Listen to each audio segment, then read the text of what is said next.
Bienvenidos a Lo Simple No Vale. Nacho Montes de Oca, ¿qué tal estás? Otra vez te tengo aquí, encantado de volver a contar contigo. ¿Qué tal? ¿Cómo estás? Yo soy un Ah, abonado, sí, sí, al final te enredo todos los líos. no hay problema, es un gusto. Y bueno, luego tengo el placer de contar con Pablo Toro Monroy, cientista político y además analiza la política en América del Sur en Geopol 21. ¿Qué tal estás? Hola Alberto, muy bien. Saludos, Paola, Nacho. Y bueno, también tengo el placer de contar con Paola Díaz, politóloga, analiza muchísimo, lleva años ya trabajando sobre ello, sobre todo lo que está ocurriendo en Chile relacionado con la política, y colaboras con Vigo Portales, ¿no? Sí, hola Alberto, muchas gracias por la invitación, mucho gusto Nacho, mucho gusto Pablo. Bueno, vamos a tratar sobre un tema importantísimo que es la nueva propuesta de constitución en Chile, y creo que para poner en contexto a todos los oyentes y personas que nos vean, ¿por qué viene esto? ¿Dónde nace y qué se pretende conseguir con ello? Me da igual quién quiera empezar. Sí, bueno, la verdad es que este es un problema bastante histórico que tenemos a raíz de la dictadura militar que hubo en Chile a partir de 1973, ¿verdad? En donde se instauró una constitución bajo ese régimen, que es la constitución de 1980. Y con el retorno a la democracia, esta constitución se democratiza, por así decirlo, se instala dentro de del funcionamiento común de la democracia, pero siempre siendo un problema de molestia, sobre todo para ciertos sectores relacionados más a la centroizquierda, eh, y que finalmente termina generando un sistema en Chile muy relacionado a lo neoliberal, que es lo que precisamente le molesta a los sectores de centro izquierda.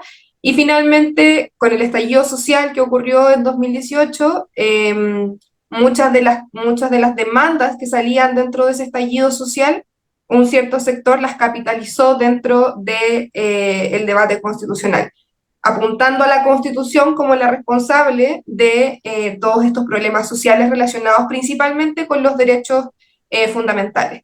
Entonces, a raíz de eso, así muy en corto, a raíz de eso nace un acuerdo para reformar la Constitución que habilitó el proceso constitucional que vimos el año pasado, ¿verdad? El anterior, el cual resultó ser fallido porque la gente rechazó esa propuesta de nueva constitución y este año se retomó el debate iniciando un nuevo proceso constitucional radicalmente distinto al anterior, y hoy en día estamos en la situación en la que estamos con un Consejo Constitucional ya electo con mayoría del Partido Republicano, que es un partido catalogado como de extrema derecha en Chile.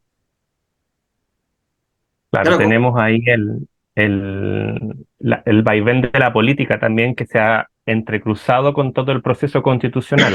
Como mencionaba Paola, el proceso constituyente se inicia a raíz de las protestas sociales contra el gobierno de centro derecha de Sebastián Piñera.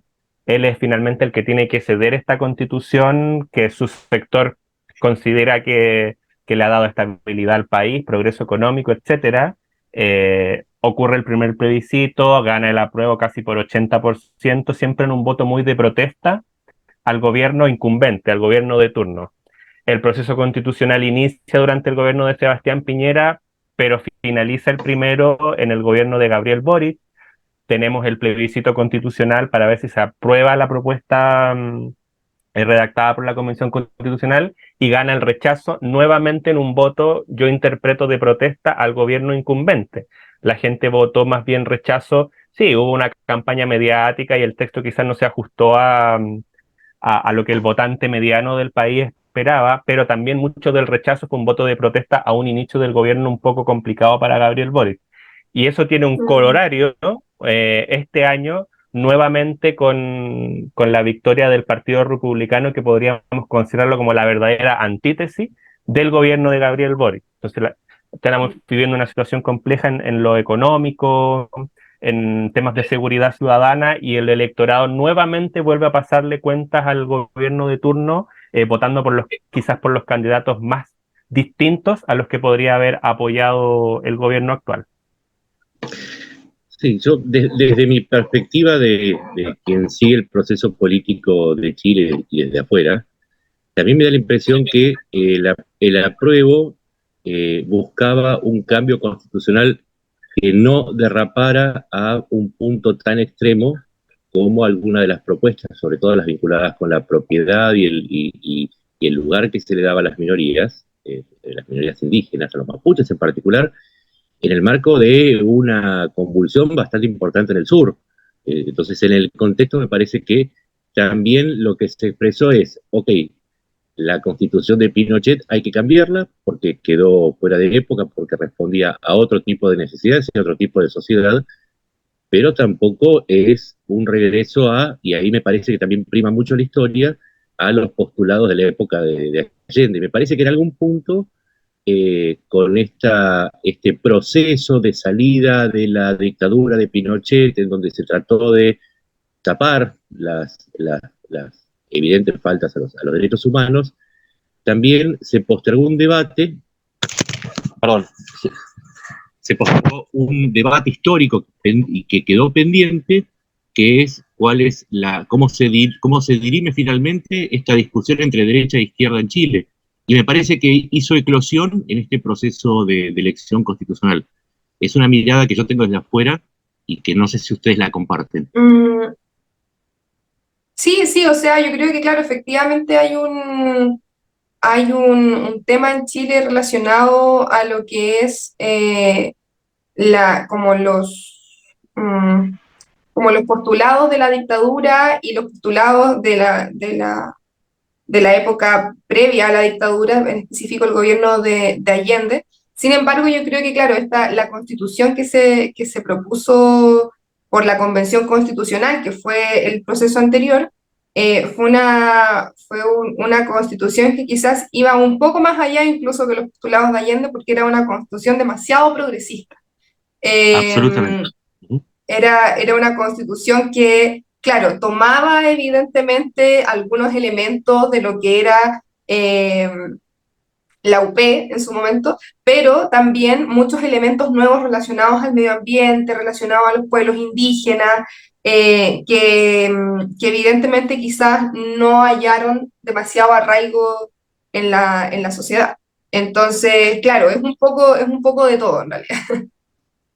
Sí, y Yo además, tengo, y sumando elementos para que ustedes me digan si se entiende correctamente desde afuera, también me parece que hubo mucho susto económico. Es decir, el esquema propuesto por Boric también trajo inflación.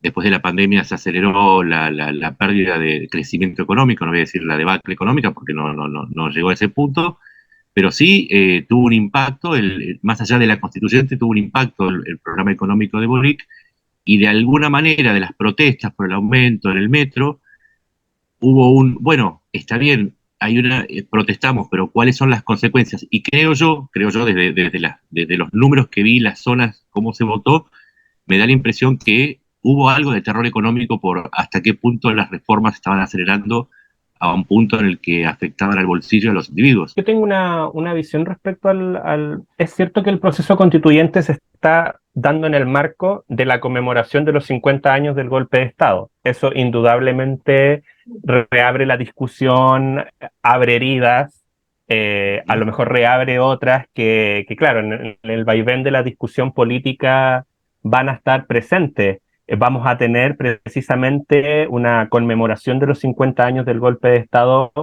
quizás por el gobierno más a la izquierda o más parecido en términos ideológicos a lo que fue la experiencia de la Unidad Popular, pero con una nueva constitución que va a estar siendo redactada mayoritariamente por lo más parecido quizás que tenemos hoy día en el panorama político a lo que fue la experiencia de la dictadura de Pinochet. Ahora, con respecto al proceso constituyente propiamente tal, yo haría una separación. Yo tengo serias dudas de que el estallido social del 18 de octubre de 2019 haya sido un clamor popular por un cambio constitucional. Tengo la sensación, no había ninguna pancarta esos primeros días de manifestaciones que dijera nueva constitución. decía, mejores pensiones, mejor salud, no queremos que suban el transporte público, etcétera. El proceso constitucional fue más bien una salida de la élite política, una discusión dentro de la élite que intentaba destrabar la situación de bloqueo mediante la reforma constitucional. Y en ese sentido creo que lo que hemos visto en los últimos 2 años es la instalación de una verdadera dinámica de voto económico 100% en la sociedad chilena.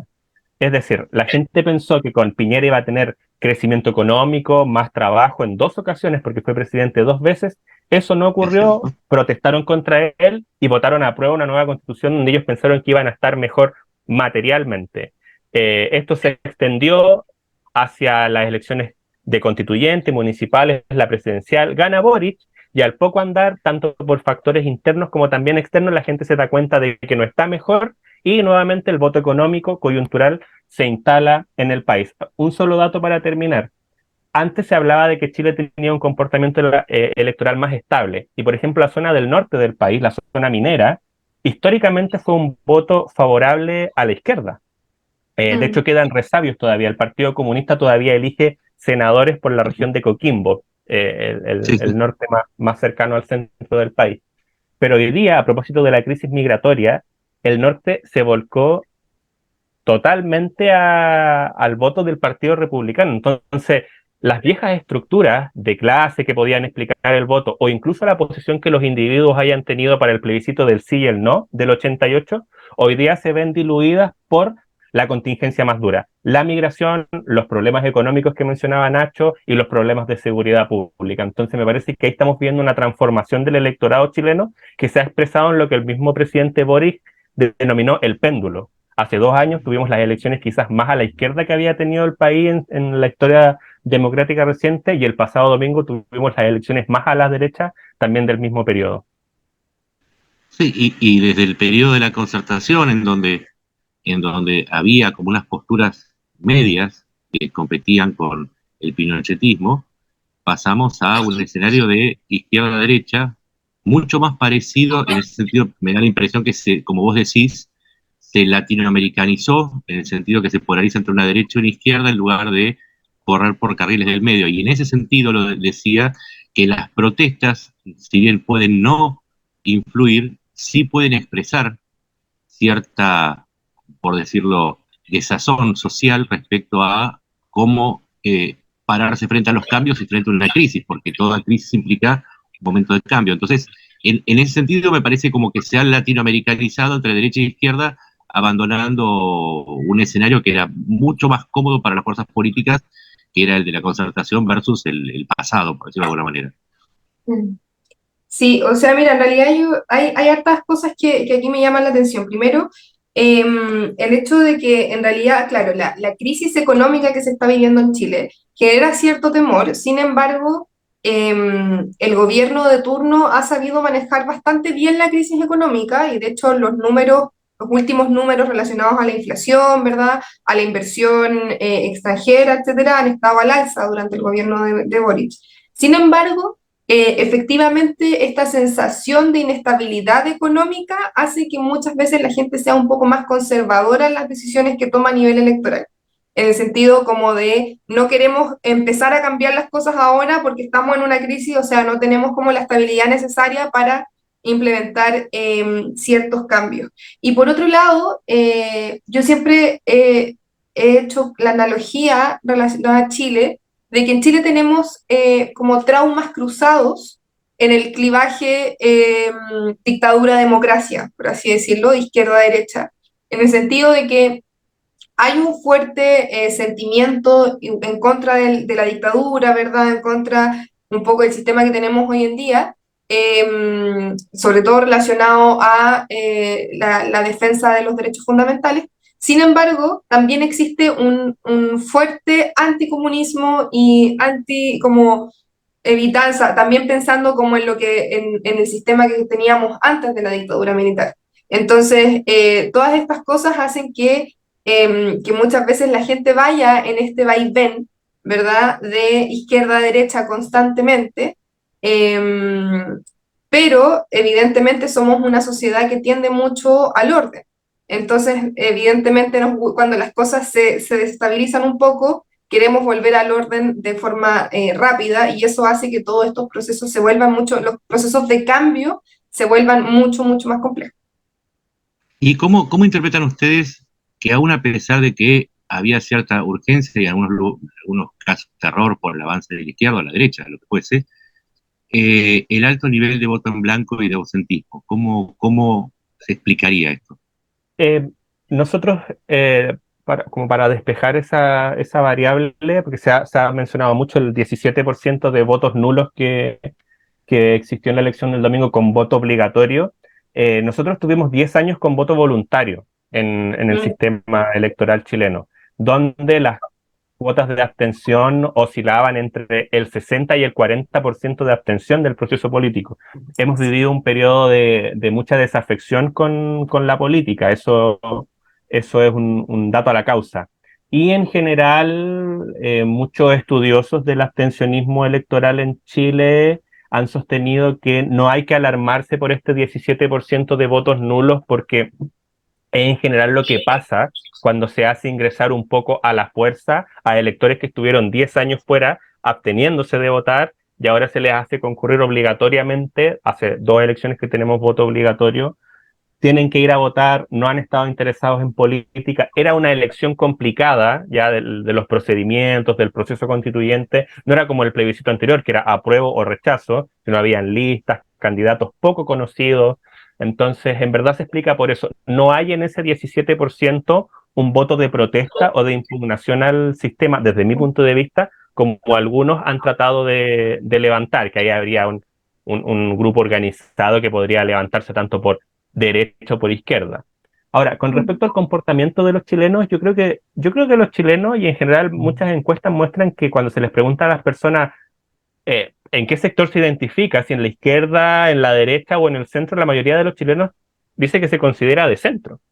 Y en general, yo creo que un error que han cometido las fuerzas políticas a propósito de los últimos resultados electorales es leer a conveniencia los resultados electorales. Hace 2 años atrás no es que los chilenos se hayan izquierdizado totalmente y hayan elegido a Gabriel Boric porque de verdad hayan, no sé, asumido los postulados del autonomismo contrahegemónico que levanta su partido, por ejemplo, o no es que hoy día los chilenos estén en la extrema derecha de José Antonio Kast. Como decía en un momento, yo creo que ellos están votando, están haciendo votos de castigo a los incumbentes en el poder. Y eso es importante también a la hora de analizar los gobiernos, porque ni Gabriel Boric ha tenido una gestión de gobierno totalmente a la izquierda. Su ministro de Hacienda, Mario Marcel, es un militante histórico de la Concertación, lo mismo su ministra del Interior, pero creo que el debate también vale para el Partido Republicano eventualmente si ellos llegaran a gobernar, específicamente en la figura de José Antonio Kast. El Partido Republicano no es más que un poco la versión original de lo que fue la Unión Demócrata Independiente, el partido histórico de la derecha en Chile, desde mi punto de vista. Yo creo que he pensado, por ejemplo, me interesa la política exterior. Si José Antonio Kast fuera el presidente de Chile, yo no creo que variara mucho los contenidos económicos o las alianzas internacionales del país. Entonces, yo creo que eso da cuenta también de que los líderes políticos saben que los chilenos en general están votando, a la hora de votar expresan este péndulo, pero en sus preferencias políticas o como decía Paola, en verdad no les gusta ni Pinochet ni Allende. Entonces, yo pondría eso también a la hora de analizar la política y también es un consejo para el Partido Republicano, que hoy día tiene la mayoría en la convención. Como se dice en Chile, si ellos se quisieran llevar la pelota para la casa, yo creo que dinamitarían un poco el capital político que han acumulado hasta ahora.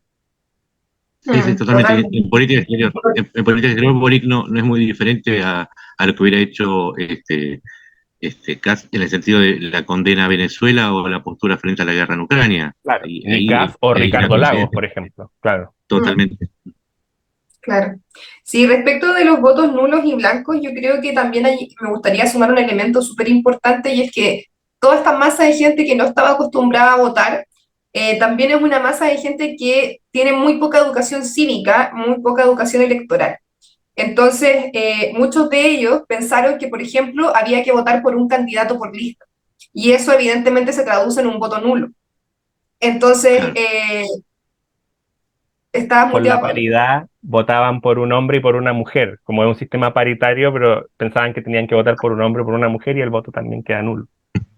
Exacto. Entonces, evidentemente esa falta de educación cívica en esta población que ahora está obligada a ir a votar genera un aumento también en la cantidad de votos nulos. Pese a que, como decía Pablo, los votos nulos en este contexto son absolutamente normales y están dentro de los rangos que se consideran normales, pero aún así tenemos este factor adicional que es que toda esta gente en realidad nunca había votado en su vida y no sabe cómo se realiza una votación. Hubo muy poca información, hubo una campaña informativa por parte del gobierno muy precaria relacionada a cómo se tenía que votar, qué era lo que se votaba, etcétera. Entonces eso generó muchísima confusión. Y por otro lado, complementando un poco el análisis que hace Pablo, también ha habido un problema en Chile de que efectivamente el centro político está en una debacle tremenda y no ha sabido capitalizar al votante medio de Chile, que es un votante que se identifica con el centro. Pero la DC hoy en día no, o sea, de hecho, si observamos la elección que acaba de pasar del Consejo Constitucional, la lista que era de centro en Chile, que tenía al PPD, al Partido Radical y a la DC, a la Democracia Cristiana, que son partidos históricos de centro y que en su momento tuvieron gran parte del Congreso con el retorno a la democracia, hoy en día no obtuvieron ningún escaño dentro del Consejo Constitucional. Entonces, y eso les lleva pasando ya igual un buen rato. Entonces, efectivamente, es un centro que tampoco está siendo capaz de elaborar un discurso de centro que pueda generar identificación política en la ciudadanía. Entonces, la ciudadanía no deja de salir de esta dinámica que comenta Pablo de constante evaluación a quienes están en el poder en base a las elecciones que tengan a mano. Lo más probable es que vamos a ver esto mismo en la elección municipal que tenemos el próximo año. Entonces, donde ya va a haber un desempeño, por ejemplo, de los republicanos dentro del Consejo Constitucional, etcétera. Entonces, igual hay hartos temas ahí interesantes de analizar.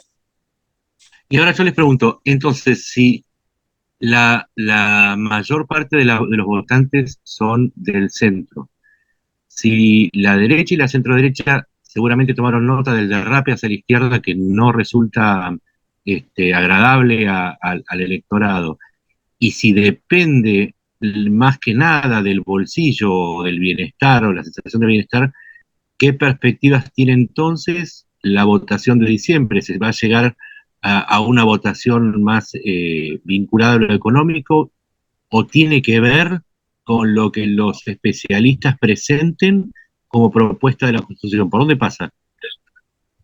Tenemos un escenario ahora que el Partido Republicano tiene la mayoría en el Consejo, y es que lo más probable es que ellos presenten una constitución muy similar a la constitución de Pinochet.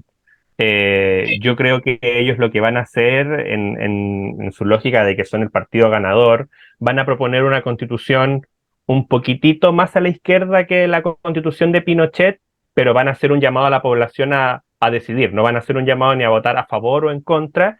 Claro, en el caso de que gane el a favor, ellos van a decir, bueno, hicimos el trabajo, conseguimos cerrar el proceso constitucional, y si gana el en contra, ellos van a decir, bueno, nos quedamos con la constitución de Pinochet que en verdad nos gusta. Yo creo que en la lógica que he descrito, eh, lo más probable es que vaya a continuar este discurso impugnador de quienes están en el gobierno y también de la clase política, que el Partido Republicano algo de eso recoge. Y el voto más cercano a la posición impugnadora es el voto en contra. Y las encuestas de opinión ya hoy día muestran que aproximadamente por 10 puntos ganaría el en contra en el plebiscito de diciembre. Eso sería un escenario especialmente complicado para el gobierno de Gabriel Boric. No ya para su coalición, que es probable que también tenga la tentación o los incentivos de votar en contra de la constitución de los republicanos, pero ha sido el gobierno de Gabriel Boric el que se comprometió a un segundo proceso constitucional, se jugó algo de su capital político por ir a este segundo proceso, y si sale, ya le está saliendo mal con el resultado del domingo, pero si gana el en contra va a ser una posición muy compleja para el gobierno. Sí, como hablábamos, van a ser constituciones muy parecidas, yo creo, la del 80 y la que proponga el nuevo Consejo Constitucional. Sí hay una discusión en cuanto al sistema político, y ahí hay algo donde los partidos están tomando nota. Los expertos constitucionales que están trabajando al alero del Consejo que se va a instalar desde julio, ya han establecido un umbral mínimo de votación para la existencia de los partidos. Y ahí están poniendo los ojos las fuerzas políticas. Sin un 5% de representación del voto nacional, los partidos no van a poder seguir existiendo, no van a poder estar constituidos ni asumir escaños en el legislativo. Lo más probable es que veamos, a raíz de las elecciones municipales y las legislativas que vienen el próximo año y el subsiguiente, fusiones de partidos y los bloques políticos puedan expresarse de forma menos fragmentada. Entonces, a mí no me sorprendería que la exconcertación, que obtiene solamente un 9% de la votación el domingo y que no consigue ningún escaño, se unificara en un solo gran partido socialdemócrata de centro. La misma discusión se va a dar en el Frente Amplio, no me sorprendería ver un solo partido del Frente Amplio en el futuro y también un solo partido de centro-derecha que le haga frente a la derecha sin tapujos del Partido Republicano. Esa es la discusión más política que se podría dar en la propuesta de nueva constitución, pero como decía, me parece que lo más probable es que los republicanos hagan una constitución muy parecida a la constitución que actualmente existe en Chile, y eso le quita atractivo a la elección. Al final, ¿para qué aventurarme por algo muy parecido, pero que igual es algo nuevo, si con lo que tenemos ya la gente, yo creo que ya está un poco harta del proceso constitucional? Entonces las prioridades son otras. Entonces, si me preguntan hoy día si la elección fuera el domingo, yo creo que ganaría el en contra de nuevo al segundo proceso constituyente, y eso, el más dañado con eso es el gobierno de Boric. No hay otro que salga más dañado con ese proceso. A eso le quería preguntar a los dos también. Da la impresión que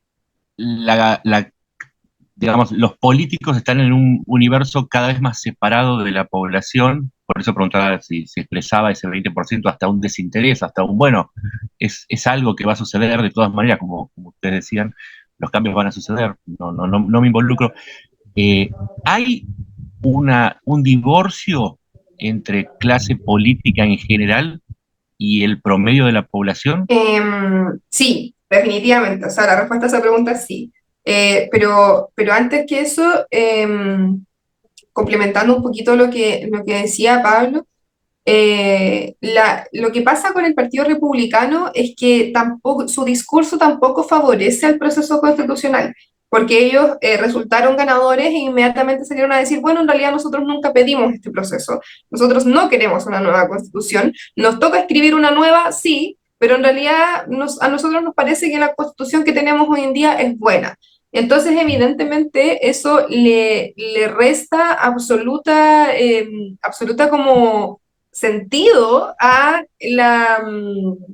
proceso constitucional, y eso la gente ya ha empezado a percibirlo. Entonces, evidentemente, lo más probable es que este proceso vuelva a ser un proceso fallido. Ahora, con respecto al tema de Boric, yo creo que evidentemente este proceso ya le es perjudicial a Boric, independiente de que, o sea, si él llegase a tener que firmar una constitución escrita por los republicanos, eso también sería sumamente dañino para su imagen y para su gobierno. O sea, en este momento ningún resultado es conveniente para el gobierno. Ni que se apruebe la nueva constitución, ni que se rechace la nueva constitución. Porque finalmente Boric va a quedar como el firmante de una constitución que legitima, o sea, dentro de su sector va a quedar en el suelo, porque firmó una constitución que de alguna forma legitima el modelo establecido por la dictadura militar, pero ahora redactada en democracia, y que finalmente nos va a atar quizás por cuántas décadas más a este modelo que tenemos. Pero por otro lado, claro, si se rechaza la constitución, él va a quedar como el que intentó hacer esto y le salió terriblemente mal. Entonces, bueno, no sé cuál de las dos le conviene más en realidad. Y respecto de la desafección, evidentemente lo que nos pasa en Chile es que los partidos políticos no tienen un arraigo en la población. Tienen a sus sectores evidentemente capturados, como a sus votantes duros, ¿verdad? Que son los que les permiten constituirse como partido político, pero de ahí a que los partidos tengan un movimiento de base y una conexión con los sectores y con las comunas o con las personas que eventualmente podrían votar con ellos? La verdad es que no. Yo te diría que quizás incluso el Partido Republicano ha empezado a hacer eso. Kast hizo una campaña muy de ir a los lugares, muy de estar como en terreno, por así decirlo. Lo mismo ha empezado a hacer, por ejemplo, el Partido de la Gente, que es un partido medio extraño, como que todavía nos cuesta catalogarlo dentro del espectro izquierda-derecha. Yo diría que está más tirado a la derecha. Y el Partido Comunista también tiene un poco esa lógica, pero ninguno alcanza como esa fidelidad dentro como del pueblo, por así decirlo. No, eso es algo que en Chile no se ve. Una última pregunta antes de esto. Y ¿Corre peligro Boric de perder el apoyo del Partido Comunista si se viera obligado a firmar una constitución de derecha y pasar los últimos momentos de su gobierno en una crisis mayor que la que de representación que la que tiene hoy? Es cierto que Boric firmando la constitución de los republicanos es una imagen muy similar a Ricardo Lagos haciéndole la reforma y poniéndole la firma a la constitución del 80. Y es una derrota estratégica para el Frente Amplio de izquierda chilena muy profunda. Ahora, respecto al Partido Comunista, mucho de este anticomunismo que hay en Chile es, como del que mencionaba Paola, es efecto de la dictadura y también los traumas un poco de la unidad popular, pero en la práctica, si hay un partido disciplinado cuando está en el gobierno, en la historia de Chile, ha sido el Partido Comunista. Fue el partido que estuvo hasta el final con Allende, cuando su propio partido, el Partido Socialista, lo iba por posiciones más duras aún. Fue el partido que estuvo hasta el final durante el segundo gobierno de la presidenta Michelle Bachelet, cuando tenía problemas con la democracia cristiana. El Partido Comunista se mantuvo ahí, y yo creo que va a ser lo mismo ahora con Gabriel Boric, sobre todo porque tienen a la mejor carta presidencial de cara a las elecciones del 2025, que es la ministra vocera de gobierno, Camila Vallejo, que fue la principal dirigente de las movilizaciones estudiantiles del 2011. No fue Gabriel Boric, fue Camila Vallejo. Entonces yo creo que el Partido Comunista, el portada de la revista Time, cosas de ese estilo ese año, yo creo que el Partido Comunista va a seguir firme y leal a Gabriel Boric en la situación que él tenga que tomar. El problema no está en el Partido Comunista, el problema está en los partidos que están más cerca de él, que es el Frente Amplio. Sobre todo si se funda este partido unificado del Frente Amplio. Ya, yo creo que ese sería el partido que podría darle más problemas al presidente, no solo el momento de firmar la Constitución, sino llamando a priori a votar en contra del texto que propongan los republicanos. Y ahí, a propósito de la desafección con los partidos, en algún momento se habló de que los partidos políticos chilenos eran la columna vertebral del sistema político, y eso, a medida que ha ido avanzando el proceso de desafección, está claro que no es así, como dice Paola. Y yo creo que lo que explica un poco este vaivén, este péndulo del que hablaba el presidente Gabriel Boric cuando reconocía su derrota el domingo, tiene que ver con que hemos hablado que el votante chileno es de centro, que la población en general no tiende a irse por los extremos, pero sí estamos viviendo una polarización en las élites políticas. Y es esa polarización en las élites políticas la que fomenta esta desafección en la política, y yo creo que también fomenta este movimiento pendular en las elecciones. De hecho, el propio presidente Boric, el domingo, luego de su discurso, él dice que él cree que la misión que le queda, ya estando en el gobierno, es aportar su liderazgo para frenar un poco este movimiento pendular, porque él entiende que eso le hace mal al país, le hace mal en términos políticos, sociales, pero también económicos, la incertidumbre de estar constantemente en un proceso constitucional. Entonces me parece que mientras las élites políticas no comprendan que la polarización, que es probable que veamos en este segundo proceso constitucional, solo va a alimentar este movimiento pendular y este hastío de la gente con la política, es que pueden ser sus propios sepultureros en el futuro, y a lo mejor no le funcionaba al partido de la gente esta vez, pero le podría funcionar a un partido similar en el futuro, con estos eslóganes de que se vayan todos y con agendas atrápalo todo, hacer perecer a los partidos históricos del sistema de partidos en Chile, que ya está ocurriendo en el caso de la democracia cristiana, el Partido por la Democracia. Entonces es una situación muy complicada también para los políticos en Chile, los meses que vienen y también las elecciones que vienen. Agradezco mucho lo que aprendí, tengo que seguir en otro Zoom, así que muchísimas gracias a todos. Si queréis lo dejamos y hablo también con vosotros otro día. ¿Os parece bien, Pablo y Paola? Sí, no, muchas gracias a ustedes. Muy interesante Sí, la conversación. muy Muchas gracias. interesante. Si queréis, volvemos a hablar en otro momento, ¿vale? La próxima semana, si queréis, o dentro de dos, volvemos a tocar el tema y cuento con vosotros, ¿vale? Perfecto. Perfecto. Pues Que muchísimas estén bien gracias. mucho. Chao. Adiós. Adiós.